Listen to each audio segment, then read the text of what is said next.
గురు బంధువులందరికీ నా హృదయపూర్వక నమస్కారాలు. మాస్టర్ గారు ఎప్పుడు నాకు సాయం సంధ్య వేళ మాట్లాడే అవకాశం ఇస్తున్నారు. అది గొప్ప అదృష్టంగా భావిస్తున్నాను. ఎందుకంటే మంచి ప్రశాంతంగా ఉండే సమయం. ఇంతవరకు పెద్దవాళ్ళు ఎన్నో విషయాలు చెప్పారు. బహుశా ఈరోజు ముగింపు నేనే అనుకుంటున్నాను. ఆఖరు నాదేనా? ఇంకా ఉన్నారా? ఇంకా ఉన్నారా? ఓకే, సంతోషం. ఇది దివ్యక్షేత్రం అమ్మా. మనం ఇక్కడ ఉన్నాము. ఇప్పుడు ఇవాళ ఇక్కడ ఈ సమావేశం జరుగుతున్న చోటు అత్యంత పవిత్రమైనటువంటి ప్రదేశము. 1978వ సంవత్సరంలో నేను ఈ గడ్డ మీద అడుగుపెట్టా. చాలాసార్లు రావడం జరిగింది అమ్మ భౌతికంగా ఉండగా. మరి అమ్మ సన్నిధిలో ఎంతోమంది సాధన చేస్తూ ఉత్తమ స్థితి పొందిన వాళ్ళు ఉన్నారు. ఉత్తమ స్థితిలో ఉన్న వాళ్ళంతా వచ్చి అమ్మని చూసిన వాళ్ళు ఉన్నారు. ఒక రకంగా చెప్పాలంటే అతి సామాన్యంగా కనపడుతున్నటువంటి ఒక పూర్ణ మానవి, పూర్ణ మహాత్మురాలు, లేదా అపదాలు కూడా సరిపోవు అవతారమూర్తి జిల్లెలమ్ముడి అమ్మ. అమ్మ ఇప్పుడు మనందరికీ కూడా సూక్ష్మ రూపంలో, నామరూపంలో ఉంది. మరి ఈరోజు ఇక్కడ ఉండి మనందరం గురుబంధువులందరం కలిసాం కాబట్టి నాకు హృదయపూర్వకంగా నాకు ఒక చిన్న కోరిక ఉంది. 3 సార్లు అమ్మ నామం చేద్దాం మనం అంతా కూడా. నేను చెప్తాను, మీరు అందరూ చెప్తారా? సంతోషం అమ్మ. జయ హో మాతా శ్రీ అనసూయ రాజరాజేశ్వరి శ్రీ పరాత్పరి. హో మాతా శ్రీ అనసూయ రాజరాజేశ్వరి శ్రీ పరాత్పరి. జయ హో మాతా శ్రీ అనసూయ రాజరాజేశ్వరి శ్రీ పరాత్పరి. జయ హో మాతా శ్రీ అనసూయ రాజరాజేశ్వరి శ్రీ పరాత్పరి. జయ హో మాతా శ్రీ అనసూయ రాజరాజేశ్వరి శ్రీ పరాత్పరి. జయ హో మాతా శ్రీ అనసూయ రాజరాజేశ్వరి శ్రీ పరాత్పరి. జయ హో మాతా. శ్రీ సచ్చిదానంద సద్గురు సాయినాథ్ महाराज की जय. శ్రీ సచ్చిదానంద సద్గురు భరద్వాజ్ महाराज की जय.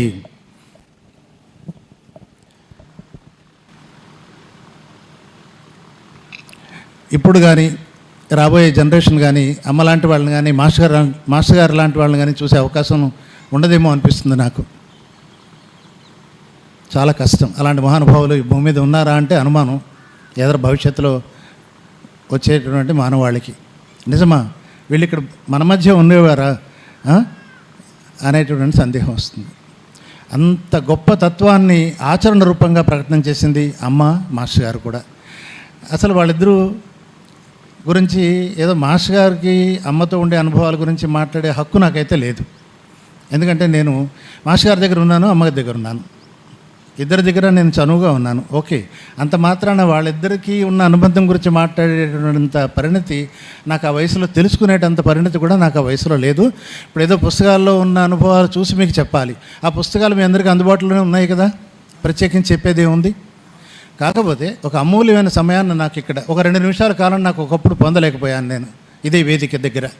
ఇప్పుడు ఇవాళ నాకు మా మిత్రులు, స్నేహితులు, గురుబంధువులు, మా శ్రీనివాస్ కొద్ది సమయాన్ని నాకు కేటాయించాడు అతను. అందుకని దీనిలో కొన్ని అనుభవాలు మీతో పంచుకోవాలన్న దృష్టితో నేను ఈ వేదిక మీదకి వచ్చాను. అమ్మ దగ్గరికి రాగానే మొట్టమొదట జిల్లెలమూడిలో అడుగు పెట్టిన తర్వాత అమ్మ దర్శనానికి లోపలికి వచ్చేవాళ్ళు ఎవరైనా సరే ఏడవలసిందే. ఎవరైనా సరే ఏడవలసిందే. జాగ్రత్తగా వినండి. ఎందుకు ఏడుస్తారు అంటే అమ్మ అంటుంది అంటే పునర్జన్మ అనేది మనం అనుకుంటున్నాము, అమ్మ మాట కాదు. పుట్టితే ఏడుస్తారు కదా, అలాగా పుట్టినప్పుడు ఏడిస్తేనే వాడు ఉన్నట్టు. ఏడుపు లేకపోతే లేనట్లు. దాన్ని నేను పునర్జన్మ అనుకుంటున్నాను. అంటే జన్మల విషయం అమ్మ మాట్లాడలేదు, కానీ నా భావన నాకేం తోచింది అంటే అమ్మ దర్శనమే మనకు ఒక పునర్జన్మ. ఏడ్చుతారు, ఎవరైనా ఏడవలసిందే. మన మాస్టర్ కూడా అంత దృఢ సంకల్పం కలిగినటువంటి మన భరద్వాజ మాస్టర్ కూడా అమ్మ ఒక్కసారి దృష్టి సారించింది, కదిలిపోతున్నది ఆయన మనస్సు. ఇంకొకసారి కాసేపు అలా దృష్టి పెట్టింది, బోర్మని ఎరవడం మొదలుపెట్టారు ఆయన. అంటే ఎవ్వరూ కూడా అమ్మ సన్నిధిలో బిడ్డలే. దీంట్లో అంతరార్థం ఏంటంటే మనం అందరం సృష్టి మొత్తం ఆ ఒడిలో ఉన్నవాళ్ళమే. అంత విశాలమైన ఒడి కలిగినటువంటి మహత్తర తత్వం ఈ భూమి మీద నడిచింది. ఆ నడిచిన నెలలో మనం ఇవాళ నడుస్తున్నాం, ఇవాళ రేపు ఎల్లుండ. ఎంత అదృష్టవంతులం ఒక్కసారి ఆలోచించండి. అతి సామాన్యంగా కనపడుతూ విశ్వమంతా ఏం జరుగుతున్నా చెప్పగలిగే స్థితిలో ఉన్నా కూడా తనకేం తెలియదంటూ మనం భోజనం చేయకపోతే ఏడుస్తుంది అమ్మ, కళ్ళ నీళ్ళు పెడుతుంది. ఎప్పుడైనా సరే అమ్మ అందరికీ చేసిన ఉపదేశం ఒక్కటే, ఎంతటి వాడొచ్చినా కూడా, ఎవడొచ్చినా కూడా, ఎలాంటి వాడు వచ్చినా కూడా, నాయన ముందు భోంచేసావని నాన్న. ఒక్కసారి ఆలోచించండి, దాంట్లో ఎంత మర్మం ఉందో, ఎంత అంతరార్థం ఉందో. నిజ జీవితంలో, ఆధ్యాత్మిక జీవితంలో ఒక సత్యాన్ని అనుసరించడానికి మొట్టమొదటి మార్గం ఆహారము. ఆహారం లేనిదే ఎవరైనా ఉండగలరా? ఒక్కరోజు, 2 రోజులు, 3 రోజుల తర్వాత దేహం వదిలేయవలసిందే, ప్రాణం పోతుంది. అందుకని ఆహారం ఆధారంగా సృష్టి జరుగుతోంది. మనం కూడా పుట్టడానికి కారణం శుక్ర శోణితాలకు ఏది కులమో నా కులం అన్నది అమ్మ. ఆ శుక్ర శోణితాలు ఎక్కడి నుంచి వచ్చాయి ఒకసారి ఆలోచించండి. ఆహారం వల్ల వచ్చాయి. ఆ ఆహారమే బ్రహ్మ పదార్థము. అమ్మ అందుకనే నాన్న భోంచేసావని నాన్న తనకున్నది పెట్టేది. ఆ రోజులు మాకు తెలుసు. నాకంటే ముందు వెళ్ళారు మాస్టర్ గారు, తర్వాత నేను వెళ్ళాను. అయితే పూజ్య మాస్టర్ గారికి నాకు ఒక అనుబంధాన్ని ఏర్పాటు చేసిన వాళ్ళు ఎవరు అంటే మా అనసూయమ్మే, మన జిల్లెలమ్ముడు తల్లి. తల్లి ఏం చేసిందంటే గురువుని చూపించింది నాకు. నాన్న వెళ్ళరా అక్కడ పాదాల దగ్గర కూర్చో అని చెప్పింది. అమ్మ చెప్పదు డైరెక్ట్గా, తల్లి మార్గాన్ని చూపించింది. దాన్ని అనుసరించుకుంటూ వెళ్ళామా ఆనందంగా ఉంటాము, లేకపోతే కాలం వృధా అవుతుంది, అంతకుమించి ఇంకేం కాదు. ఒకప్పుడు నేను 76లో మంచిర్యాలలో పనిచేసే రోజుల్లో మా మిత్రులు ఒక ఆయన వాళ్ళ ఇంటికి ఆహ్వానించారు. ఆయన కృష్ణమాచారి గారి శిష్యులు. కాసేపు ఆ కబుర్లు ఈ కబుర్లు చెప్పుకుంటుంటే జిల్లెలమ్ముడు వెళ్ళారా అని అడిగారు. వెళ్ళలేదండి ఇంకాను నేను, కానీ అమ్మని నేను మా ఊరు వచ్చినప్పుడు చూశాను అన్నాను. అయితే భరద్వాజ్ గారిని ఒక ఆయన అమ్మ గురించి బుక్ రాశారు, మీరు చదువుతారా, ఇంగ్లీష్లో ఉంది అన్నారు. ఇవ్వండి అన్నాను. అది చదివానండి, నమ్మండి. సాయంత్రం తీసుకున్నాను పుస్తకం, రాత్రి చదవడం మొదలుపెట్టాను. ఎర్లీ అవర్స్, తెల్లవారుజామున అమ్మ ఒక దృశ్యం నాకు, నువ్వు రా నాన్న అంతే. వెంటనే సెలవు పెట్టేశాను, బయలుదేరి 2 రైళ్ళు 2 బస్సులు మారి వచ్చాను. అమ్మ ఇక్కడ నా కోసం ఎదురు చూస్తున్నట్టుగా అనుభవాన్ని ఇచ్చింది. అంటే ఎవరిది అనుభవాలు వాళ్ళకి ప్రత్యేకం, వాటి గురించి మనం ఇక్కడ చెప్పుకోవాల్సినటువంటి అవసరం లేనే లేదు. ఎవరి వ్యక్తిగత సాధన వాళ్ళది. కానీ అందరం ఒక కుటుంబంలో వాళ్ళం. ఈ అన్ని కుటుంబాలు విశ్వ కుటుంబం ఎవరు? జిల్లెలమ్ముడిలో ఉన్న అమ్మ. ఆ ఒక్కసారికి ఆమె చరిత్ర ఇప్పుడున్న గ్రంథాలన్నీ కనుక కొంచెం మనం అధ్యయనం చేయడం మొదలు పెడితే అమ్మ గొప్ప తత్వం మనకు అర్థమవుతుంది. అసలు జిల్లెలమ్ముడి నేల ఎంత గొప్పదో మీకు తెలుస్తుంది. తర్వాత కాలంలో నేను మాస్టర్ గారికి బాగా మాస్టర్ గారి సాన్నిధ్యం నాకు దొరకడం జరిగింది. సరే వీళ్ళందరికీ తెలుసు, ఏదో అదొక ప్రయాణము, దాని గురించి గొప్పగా చెప్పుకుందుకు ఏమీ లేదు, జరిగిపోతుంది కాలం అంతే, అది ఎప్పుడూ నడుస్తూనే ఉంటుంది. కాకపోతే గొప్ప విషయం ఏంటంటే మాస్టర్ లాంటి మహనీయుడు మనకు దొరకడం గొప్ప అదృష్టం. అది మటుకు నేను చెప్పగలుగుతాను. ఎందుకంటే మనం ఈ కార్యక్రమం దేన్ని ఉద్దేశించి చేసుకుంటున్నాం, మనం అంతా దేన్ని ఉద్దేశించి కలిసాము? మాస్టర్ తత్వాన్ని ఉద్దేశించి కలిసాం, గుర్తుపెట్టుకోండి. మాస్టర్ అంటున్నాం కానీ మాస్టర్ తత్వాన్ని పట్టుకోవడంలో కొంచెం బద్దకిస్తున్నాం అనిపిస్తుంది. చేత కావటం లేదంటలేదు, నేను చేతన అవుతోంది, కానీ కొంచెం బద్ధకంతో ఏమవుతుందంటే మనకి గట్టిగా పట్టుకొని మనం దాన్ని కొంచెం ఇంకా వేగంగా సాధన మొదలుపెట్టి ఆయన ఆశించినటువంటి భూలోక వైకుంఠ మగుగాక అన్న స్థితికి మనం అందరం ఎంతవరకు దోహదం చేస్తున్నాం అన్నది ఆలోచించవలసిన అవసరం. ఇలాంటి వేదికల్లో మనం అందరం ఒక చోట కలిసినప్పుడు ఇది మహాసత్సంగం, సమ్మేళనం కాదు నా దృష్టిలో, ఇది ఒక మహాసత్సంగం.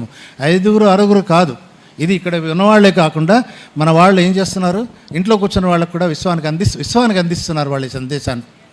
మరి మనం అలాంటి మహానుభావుడు, అసలు సాయినాథుడికి మాస్టర్ గారికి తేడా ఏమైనా ఉందండి? తేడా లేదనే విషయం బుద్ధిగా తెలుస్తుంది. హృదయంలో తెలిస్తే మనం మాస్టర్ గారు ఏమిటో అర్థమైపోతాం. మనకి బుద్ధి భాష వేరు, హృదయ భాష వేరు. అదొక్కటి చిన్న గ్యాప్ ఉంది అక్కడ. చాలామంది బుద్ధి భాషతో ఆలోచిస్తారు, కానీ అమ్మది హృదయ భాష, మాస్టర్ది హృదయ భాష, గుర్తుపెట్టుకోండి. అందుకనే మీఠా బాబా, నాకంటే ముందు ఆమె చెప్పింది మీఠా అంటే స్వీట్. అసలు అక్కడ ఆయన దగ్గర ఎక్కడ కాఠిన్యం అనేది కనపడదు. నటన, కాసేపు నటన, కానీ ప్రేమే. అలాంటి మహానుభావుడు గురించి ఇక్కడ ఈ క్షేత్రంలో మన అందరం కూర్చొని అనుకుంటున్నామంటే దీని వెనక అదృశ్యహస్తం ఎవరిదో తెలుసా? ఆ తల్లి. బిడ్డలందరూ నా దగ్గరికి రావాలి, భరద్వాజను చూసిన వాళ్ళంతా నా దగ్గరికి వస్తే సంతోషిస్తాను అనుకుంది ఆవిడ. అందుకని మనందరినీ ఇక్కడ ఈ సంకల్పం కలిగించి మనందరినీ ఇక్కడ తీసుకొచ్చింది. నాకు వెళ్తుండిపోయింది కొద్దిగా. నాకు చివటంలో ఉండే ఆ దిగంబర అవధూతతోటి, అమ్మతోటి కొంచెం అనుబంధం కొద్దిగా నాకు అప్పుడప్పుడు అనిపించేది, అరే సమర్థత ఉంది నాకు, చేయొచ్చు, అందరూ తెలిసిన వాళ్ళే పెద్దవాళ్ళంతా, నేను చివటంలో ఎందుకు నిర్వహించలేకపోయాను అనుకుంటూ ఉంటాను. బాధ ఉంది, కానీ అది ఆ వెలితి ఇప్పుడు ఇవాళ తీరిపోయింది. ఎందుకంటే అమ్మతత్వం అంతా ఒకటే కదా. అమ్మతత్వం అంతా ఒకటేనా కాదా? ఒకటే.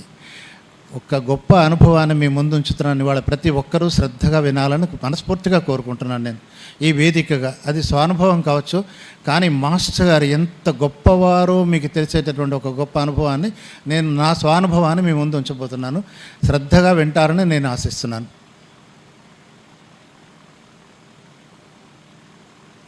అది ఒకరోజు సాయంత్రం తణుకు దగ్గర చివటం గ్రామం, చివట అమ్మగారి కుటీరం. ఆడెవరో ఉండరు, మహా అయితే 4, 5, 3 ఏదో చదువుకుంటూ ఉంటారు. నేను వెళ్ళి కూర్చున్నాను. నాతో పాటు ఇంకొకడు వచ్చాడు, మా తమ్ముడు. అమ్మగారు వెళ్ళేటప్పటికి పాదాలు ఇచ్చారు. ఎవరమ్మా అన్నారు. అంటే మా తమ్ముడమ్మా అన్నాను. కూర్చోండమ్మా అన్నారు. కూర్చున్నాను. కాసేపు ఉన్న తర్వాత నేను నెమ్మదిగా, అమ్మా జిల్లెలమూడి వెళ్ళాలనుకుంటున్నానమ్మా. నేను అమ్మను చూశాను, కానీ అతను చూడలేదు, అతనికి చూపించాలని అనుకుంటున్నానమ్మా అన్నాను. అంటే అమ్మగారు చివటంలో అమ్మగారు ఏం చేశారో తెలుసా అండి? అమ్మ, ఇది యథార్థ సంఘటన. ఆవిడ చిన్న గదిలో కూర్చొని ఉంటారు అంతే. ఆ కూర్చుని ఆవిడ నెమ్మదిగా లేచి, ఆ ముసలావిడ ఆ పక్కన రామమందిరం ఉంటే రామమందిరంలోకి నడుచుకుంటూ వెళ్ళి అక్కడ గోడ మీద ఉన్న కొన్ని పటాల్లో జిల్లెలమూడి అమ్మగారు కుర్చీలో కూర్చున్న పటం ఒకటి తీసుకుని, నేను ఎందుకు వెళ్ళారో అనుకున్నాను. అంటే ఆవిడ అప్పుడప్పుడు టీ తాగిస్తూ ఉంటారు. అదేదో చెప్పడానికి వెళ్ళిందేమో తల్లి అనుకున్నాను. తీరా చూస్తే ఆవిడ లోపలికి వచ్చి కుటీరం ముందు గదిలో కూర్చున్న మా తమ్ముడు ఊళ్ళో పక్కపక్క నవ్వుకుంటూ ఆ పటం ఇలా పడేసి వెళ్ళి కూర్చుంది గదిలో. అంటే అమ్మ, ఇందులో ఆ తల్లి గొప్పతనం మీ అందరికీ తెలుసు. మాస్టర్ గారు చరిత్ర ద్వారా మీ అందరికీ తెలుసు. మేము చూసి ఉండొచ్చు, చూడడం అంటే 2 ఉంటాయమ్మా. ఇప్పుడు కూడా మీరు అమ్మని చూడొచ్చు. మేము చూసాం అని అనుకుంటున్నాం, కానీ అది చూపు కాదు. అసలైన చూపు వేరే ఉంది. అది మీరు సాధిస్తే మీరు సాధనలో వస్తుంది మీకు కూడా. అమ్మ ఇప్పటికే కనపడుతుంది, ఎందుకు కనపడదు? కానీ విశేషం ఏంటంటే నేను ఆశ్చర్యపోయానండి. వాడు ఒళ్ళో పడేసింది, పక్కపక్క నవ్వుకుంటూ వెళ్ళి ఆ గదిలో కూర్చుంది. తర్వాత నాకు ఏంటి ఆవిడ పని కట్టుకు వెళ్ళడం ఏంటి, జిల్లెలమూడి అమ్మగారి పటం తీసుకోవడం ఏంటి, వీడి ఒళ్ళో పడేయడం ఏంటి? కాసేపు పోయిన తర్వాత, బాబా ఎప్పుడు పెడతారమ్మా అన్నారు. అమ్మ, రేపు బయలుదేరి పెడదాం అనుకుంటున్నాను అన్నాను. వెళ్ళి రండమ్మా అన్నారు. వెళ్ళి రండమ్మా. బయలుదేరాం, వచ్చాం. తల్లి దగ్గర నేను 2 రోజులు ఉన్నట్టు గుర్తు. అక్కడ 2వ రోజు వెళ్ళే ముందు అమ్మ ఏం చేస్తుందో తెలుసా అండి? వెళ్ళే ముందు కుంకుమ బొట్టు పెట్టి విభూతి కుంకుమ బొట్టలాలు ఇచ్చి అమ్మ అంటుంది, మళ్ళీ రా నాన్న అంటుంది. మళ్ళీ రా నాన్న అని చెప్తుంది. వస్తాం. అమ్మ సర్వజ్ఞ. ఆ తల్లికి తెలియంది విశ్వంలో ఏం జరుగుతున్నా, ఎక్కడ ఏం జరుగుతున్నా తల్లికి తెలియాల్సిందే. అందులో మాత్రం సందేహం లేదు. అమ్మ అంటుంది, ఆది అంతము నేనే. ఒక్కసారి సాధన చేసి ఆలోచించండి, ఆది అంటే ఏమిటి, అంతం అంటే ఏమిటి? ఏ చైతన్యంతో ఈ సృష్టి ప్రారంభమైందో ఆ చైతన్యం యొక్క దివ్య స్వరూపం, మాతృస్వరూపం మన అమ్మ జిల్లెలమూడి అమ్మ. ఎవడైనా ఇక్కడికి రావాల్సిందే, ఎవడైనా. ఎందుకు ఇక్కడికి రావాలి అంటే గుర్తుపెట్టుకోండి, ఏ సాధకుడైనా సరే మాతృతత్వం సంబంధించినటువంటి ఉపాసన చేయందే వాడికి మాయ విడదు, ఆజ్ఞాచక్రం వికసించదు, సహస్రారం చేరలేడు. గురుకృప లభించదు. అమ్మ ఉపాసన చేయవలసిందే. అయితే మనం కూడా చేస్తున్నాం, తెలియకుండా చేస్తున్నాం. ద్వారకామాయి అంటే అర్థం ఏంటి? అమ్మే కదా. ఒక్కసారి మాయి కదా. ద్వారకామాయి అంటే ఏంటి? ఆ మాయి సాయినాథుడే అన్నాడు. అమ్మ అని చెప్పారు. అది గుర్తుపెట్టుకోవాలి. మనం ఏదో మనం చేయటం లేదు అనుకోవడానికి మనం కూడా అదే చేస్తున్నాం. ఇక్కడ ఏమైందంటే ఇంకా బయలుదేరే ముందు నేను తమ్ముడు అమ్మ దగ్గర కూర్చున్నాం. అమ్మ గదిలో కూర్చుని ఉన్నాము. అమ్మ బయలుదేరుతారమ్మా అన్నాను. అంటే అమ్మ అంది, నాన్న ఒక చెట్టు ఉంది, ఇద్దరు పైకి ఎక్కారు, ఒకళ్ళు పైకి వెళ్ళారు, ఇంకొకళ్ళు కిందకు వచ్చారు నాన్న అంది.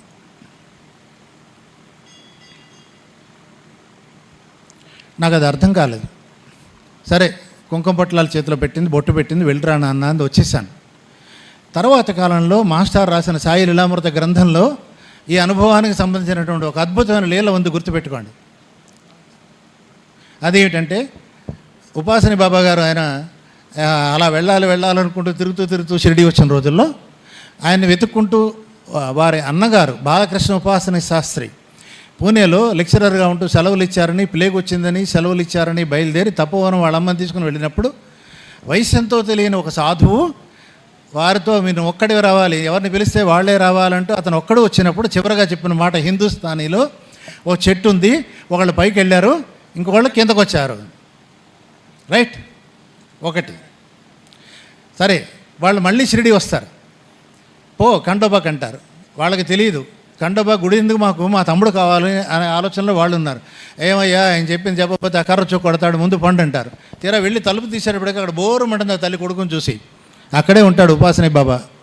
నాయన ఇక్కడ ఉన్నావా అని వాళ్ళిద్దరు సంతోషం పట్టారా అని సంతోషంతో ద్వారకామాయికి వస్తారు. వాళ్ళని కూర్చోబెట్టిన తర్వాత సాయినాథుడు అంటాడు, ఓ చెట్టు ఉంది, ఇద్దరు పైకి ఎక్కారు, ఒకళ్ళు పైకి వెళ్ళారు, ఇంకొకళ్ళు కిందకు వచ్చారు. అమ్మ యథార్థంగా చెప్తున్నాను, నేను మా తమ్ముడు వెళ్ళినప్పుడు అమ్మ అప్రయత్నంగా ఆ తల్లి నోటంబడి వచ్చినటువంటి అమృత వాక్కులు ఏంటంటే ఇదే వాక్కు అమ్మ చెప్పింది నాకు.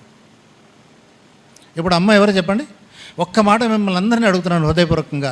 మాస్టర్ సాయి లీలామృతంలో రాస్తారు, సాయినాథుడు ఆ తపోవన సాధువు ఒక్కరే అనే మాట రాశారా లేదా? మరి ఇప్పుడు సాయినాథుడు అమ్మ ఒక్కరా కాదా? ప్రత్యక్ష ప్రమాణం ఇగో వీడే. ఎక్కడున్నాం ఇప్పుడు మనం? ఇదే షిరిడి, ఇదే కాశీ, ఇదే ప్రయాగ్రాజ్. నేను పోస్టింగ్స్లో అదే చెప్తూ వచ్చా. త్రివేణి సంగమంలో అడుగు పెట్టాం. త్రివేణి సంగమం మించింది మీ భావన మీది. నా ఊహ అంతవరకే వెళ్ళింది, నా మనసు ఇంతవరకే తెలిసింది. దాన్నే నేను మాట్లాడుకోగలుగుతున్నాను. అసలు మాటలు రాని వాడిని ఇంతసేపు మాట్లాడుతున్నానంటే అమ్మ మాట్లాడిస్తుంది నాతో. ఎందుకంటే అరే సత్యాన్ని వీళ్ళందరూ గుర్తించాలి. మేము ఉండము, 71 సంవత్సరం నడుస్తుంది, నాకు కాలం గడిచిపోతుంది. తర్వాత జనరేషన్కి మేము ఏమిస్తున్నాము? ఇవి రికార్డ్ అయి ఉంటున్నాయి. ఎవడో వింటాడు, వాడు ఆలోచిస్తాడు, వాడు బాగుపడతాడు, 10 మందిని ఉద్ధరిస్తాడు, అయిపోయింది అంతే. ఆ పుణ్యం మాకు చేరిపోతుంది. మాస్టర్ గారు అనేవారు, ఏమో సాయి లీలామృతం రాశారంటే చాలామంది గ్రంథాలు ఎందుకు రాయడం అనేవారు, కానీ ఇది పారాయణ వల్ల ఏ ఒక్కడు షిరిడి వెళ్ళినా వాడు పొందిన ఆనందంలో ఆ పుణ్యం కొంచెం నాకు బ్యాంక్ బ్యాలెన్స్ పెరుగుతుందో, అసలు ఎంత నిండిపోతుందో బ్యాంకులో అకౌంట్లో బ్యాలెన్స్ అని చెప్పారు మాస్టర్ గారు. అమ్మ ఇంకొక సంఘటన, మరి వారు అవకాశం ఇస్తే ఇంకొక అద్భుతమైన సంఘటన ఉందమ్మా. అత్యంత అద్భుతమైన సంఘటన ఏంటి తెలుసా అమ్మ? ప్రభుదత్త బ్రహ్మచారి గారు బృందావనం. ఎవరైనా ఇందులో బృందావనం వెళ్ళారో లేదో తెలీదు, వెళ్ళిన వాళ్ళు అదృష్టవంతులు. నేను వెళ్ళలేదు, నా బృందావనం ఇదే. షిరిడి, పుట్టపర్తి, జిల్లెల్లమూడి, చివటము, ఇవే బృందావనాలు నాకు. ప్రభుదత్త బ్రహ్మచారి గారు ఎన్నో గ్రంథాలు రాశారు కృష్ణుడి గురించి. భాగవతం ఎన్నో గ్రంథాలు, నాకు తెలిసినంత మటుకి 64 సంపుటాలు రాశారని విన్నాను నేను. ఇది భాగవతం కృష్ణ లీలల గురించి. ఆ మహానుభావుడు ఒకరైతే, ఆయనతో పాటు రఘువరదాస్ గారిని ఒక మహానుభావుడు రామనామాన్ని కొన్ని కోట్ల జపం చేసి ఆ రామనామాన్ని కీర్తిస్తూ అవధూత అయిపోయినటువంటి ఒక మహానుభావుడు రఘువరదాస్ గారు. ఇద్దరు ఒకసారి జిల్లెలమూడి వచ్చారు, అమ్మ దగ్గరికి వచ్చారు. తల్లి ఏం చేసింది తెలుసా? వాళ్ళిద్దరిని మంచం మీద కుడి పక్కన ప్రభుదత్త బ్రహ్మచారిని, ఎడం పక్కన రఘువరదాస్ గారిని కూర్చోబెట్టుకుంది. నాన్న నా ఒళ్ళో కూర్చోండి అని ఒళ్ళో కూర్చోబెట్టుకుంది అమ్మ. అమ్మ ఎంత ఉంటుంది అంత తల్లి కూర్చోబెట్టుకుని వాళ్ళకి నోట్లో ముద్దలు పెట్టింది. ఆ ప్రభుదత్త బ్రహ్మచారి అయితే ఏడుపే, అమ్మ ఏమిటిది, నువ్వేంటి, మేమేమిటి, ఈ ప్రేమ ఏమిటమ్మా, ఇది ఎక్కడిది అసలు, ఏమిటిది, నాకు అంతుపట్టట్లేదమ్మా అంటూ ముగ్ధుడైపోయి ఆ సంతోషంలో ఒక నాకు ఒక కోరిక ఉందమ్మా అంటాడు. ఏం నాయనా ఏమిటి అది అంటుంది.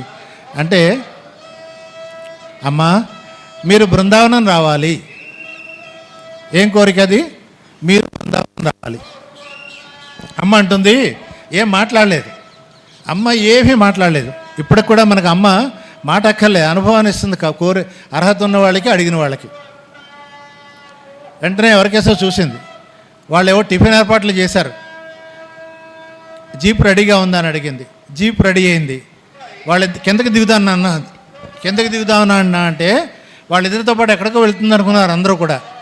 ఎక్కడికి వెళ్ళలేదు. ఇక్కడ ఒక ఓంకార నది అని ఉంది మనకి దగ్గరలో, డ్రైన్ అంటారు దాన్ని. అక్కడ దాకా తీసుకెళ్ళి అక్కడ ఏముందో తెలుసా, అప్పుడు ఆ సమయంలో ఆవులు కాసుకుంటున్నారు చాలామంది. అమ్మ అక్కడికి వెళ్ళి జీపు దిగింది.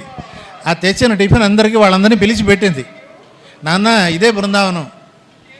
ఏమంది, ఇదే బృందావనం నాన్న అంది. మళ్ళీ వెనక్కి తిరిగి తీసుకొచ్చేసింది. ఇప్పుడు చెప్పండి ఒక్కసారి, అమ్మ దృష్టిలో సమస్త విశ్వము ఇక్కడ ఉందమ్మా. రామకృష్ణ మాస్టర్, మారెళ్ళ రామకృష్ణ మాస్టర్ అంటారు, ఒక అద్భుతమైన సత్యం చెప్పారు. అష్టమ మోక్షక్షేత్రం, 8వ మోక్షక్షేత్రం జిల్లాలో 3 అని చెప్పారు. అదృశ్య రూపంలో ఎంతమంది మహనీయులు కుటీరాలు కట్టుకుని ఇక్కడ ఉన్నారు. మీ కళ్ళకి కనపడదు. అది సాధన చేసే వాళ్ళకి, 3వ నేత్రం ఓపెన్ చేసుకున్న వాళ్ళు మాత్రమే చూడగలరు. 7వ మైలు రాయి నుంచి అమ్మ కుటీరం వరకు కూడా, అమ్మ నివసించిన కుటీరం వరకు కూడా అదృశ్య రూపంలో మహాత్ములు ఇప్పటికీ తపస్సు చేసుకుంటున్నారని చెప్పారు ఆయన. ఇప్పుడు అలాంటి పవిత్రమైన ప్రదేశంలో మనం ఉన్నాం. మరి అమ్మ ప్రసాదం తిన్నాను, అమ్మ దగ్గర చాలా అనుభూతులు ఉన్నాయి నాకు, కానీ సమయం లేదు. కాకపోతే ఆఖరిగా ఒక్క మాట మీ అందరి ముందు మరోసారి చెప్పాలి. చాలా కాలంగా ఎన్నో ఛానల్స్ వాళ్ళు నన్ను సుధీంద్రబాబు గారి గురించి చెప్పమని అడుగుతూ వచ్చారు. కాకపోతే అక్కడ మౌనమే సంభాషణ. వారి గురించి చెప్పడానికి ఏమీ లేదు, కేవలం అనుభూతి పొందడమే.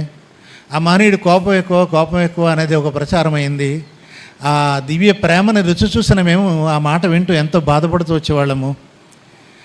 క్రితం సమ్మేళనంలో కూడా ఎవరో ఆ మాట అంటేనే బాధ కలిగి నేను చాలా దూరంగా ఉన్నాను అందరికీ కూడా. ప్రేమమూర్తమ్మ మహానుభావుడు, ప్రేమ ప్రేమ ప్రేమ. మీరు చూసిన సుధీంద్రబాబు గారు వేరు, మేము దర్శించుకున్న, మమ్మల్ని ప్రేమించి మా ప్రేమతత్వాన్ని పొందినటువంటి, మాకు పంచినటువంటి సుధీంద్రబాబు గారు వేరమ్మ. కానీ ఆయన యొక్క జీవిత విశేషాలు ఎందుకు అందించాల్సి వచ్చి నాకు ఎందుకో ఒక చిన్న పిల్ల చివటంలో అడిగింది ఆ మధ్య వెళ్ళినప్పుడు, మీరు పొందారు బాగానే ఉంది, తర్వాత వాళ్ళకి మీరేమో అందించరా, మీ అంత స్వార్థపరులు ఇంకెవరు లేరేమో అంది. అంటే ఊరుకోవే, తప్పకుండా చేస్తాను అవకాశం వస్తే అన్నాను. సరిగ్గా అదే సమయంలో ఎవరో వచ్చారు. ఎవరింట్లోనే ఉన్నాము, బెడ్రూమ్లోకి వెళ్ళాము. అమ్మ గుర్తుపెట్టుకోండి, మాస్టర్ గారు మనతో ఎప్పుడూ ఉంటారనడానికి అదే అద్భుతమైన నిదర్శనం చెప్తున్నానమ్మా. ఇది జరిగింది. మొన్న వచ్చిన 5 వీడియోలకి మూలం అదే. ఏమిటంటే వాళ్ళే పరాయి ఇల్లు, వాళ్ళ ఇంట్లో మేము ముందు గదిలో కూర్చొని మాట్లాడుకుంటాం, ఇక్కడ చేసేద్దాం మీరేం చెప్పండి అన్నారు. ఇది రికార్డింగ్ బాగుండదు, స్టూడియోకి వస్తానులే అంటే తప్పించుకుంటారు, మీరు దొరకరు, ఇక్కడే మేము పట్టుకున్నాం, ఎలా అయినా చెప్పాల్సిందే అన్నారు. సరే నా తల్లిని అడిగానమ్మా, ఏసీ ఉందా లోపల అంటే ఏసీ రూమ్ ఉంది. సరే సౌండ్ లెస్ కదా, లోపలికి వెళ్ళిపోదామని వెళ్ళాను. వెళితే ఏమిటో తెలుసా అమ్మా, ఒక 4 రోజుల క్రితం ఆవిడ కట్టెను సూది పిన్నిస్ లేకపోతే, ఇప్పుడు మనం పెట్టుకున్న మాస్టర్ గారి స్టిక్కరు మరి ఎక్కడి నుంచి వచ్చిందో ఆవిడ దగ్గరకు వచ్చింది. మాస్టర్ గారు సాయి స్టిక్కరు ఆ సూది పిన్నిస బదులుగా స్టిక్కర్ పెట్టి కట్టెను కుట్టి పెట్టింది అక్కడ. నేను ఆ కట్టెను పక్కనే కూర్చుని, అది చూడంగానే నాకు ముచ్చటైంది. ఎస్ మాస్టర్ గారు ఇక్కడే మాట్లాడమంటున్నారని నేను దాని క్రింద కూర్చుని నేను మాట్లాడాను మన బాబు గారి గురించి. అద్భుతమైన రెస్పాన్స్ వచ్చింది. అంటే ఇప్పుడు ఎవరు మాస్టర్ గారు నాకంటే ముందు వెళ్ళారా ఏమ్మా చూడండి, అసలు ఆవిడెవరు నేనెవరిని, అక్కడ పిన్నిస్ లేకపోతే ఇది స్టిక్కర్ పెట్టడం ఏమిటి, ఇప్పుడు చూడండి దీనికి ఒక పిన్నిస్ ఉంటుంది మనం పెట్టుకునే స్టిక్కర్కి, దాంతో పెట్టింది. అది చూడంగానే నాకు ముచ్చటై నేనేం మాట్లాడానో నాకు తెలీదు, కానీ అద్భుతమైన రెస్పాన్స్ వచ్చింది. అలా మాస్టర్ గారు నమ్ముకున్న వాళ్ళకి చదువుతో పని లేదమ్మా. అమ్మ చదువుకోలేదు, రామనామంతో చివటంలో అమ్మ చదువుకోలేదు, ఈ అమ్మ చదువుకోలేదు. అమ్మ అద్భుతాలు ఊరికే గురువు చెప్పండి నాన్న చేయిస్తాడని చెప్పింది అమ్మ. ఎంతమంది లక్షలాది మంది అమ్మ ప్రసాదం తిన్నారు, వేలాది మంది అమ్మను దర్శించుకున్నారు, వందలాది మంది మహనీయులు అయ్యారు. కానీ అమ్మే. అమ్మ దగ్గర అందరికీ స్థానం ఉంది, మనకి స్థానం ఉంది. చివరగా ఈ మధ్య ఆ వీడియోల కోసం నేను ప్రయత్నం ఎప్పుడైనా చెప్పాలి అన్న ఉద్దేశంతో పాత డైరీలని తిరిగేస్తున్నప్పుడు ఒక చోట మాస్టర్ గారితో మాట్లాడిన సందర్భం నేను రాసుకున్నది మీ ముందు ఇవాళ ఉంచుతున్నాను. ఇంతవరకు ఎవరికి చెప్పలేదు. మాస్టారు, మీ తర్వాత ఈ కార్యక్రమాన్ని ఎవరు కొనసాగిస్తారు? మీరు ఇప్పుడు పత్రిక పెట్టారు, ఈ పత్రిక రేపు పొద్దున్న అందరి పత్రికల్లాగే ఉంటుందా, నడుస్తుందా అని అడిగానమ్మా నేను. అడిగితే మాస్టర్ అన్నారు, 200 సంవత్సరాలకు సరిపోయే మ్యాటర్ తయారు చేసి పెట్టాను అన్నారు. అమ్మ, అత్యంత సన్నిహితంగా మాస్టర్ గారి హృదయంలో స్థానం సంపాదించుకున్న వాళ్ళలో మీతో మాట్లాడుతున్న ఈ వ్యక్తికి కూడా ఎక్కడో చివరి స్థానం ఉందని నమ్ముతున్నానమ్మా నేను. అనుభవాలు ఉన్నాయి, ఇప్పటికీ ఉన్నాయి.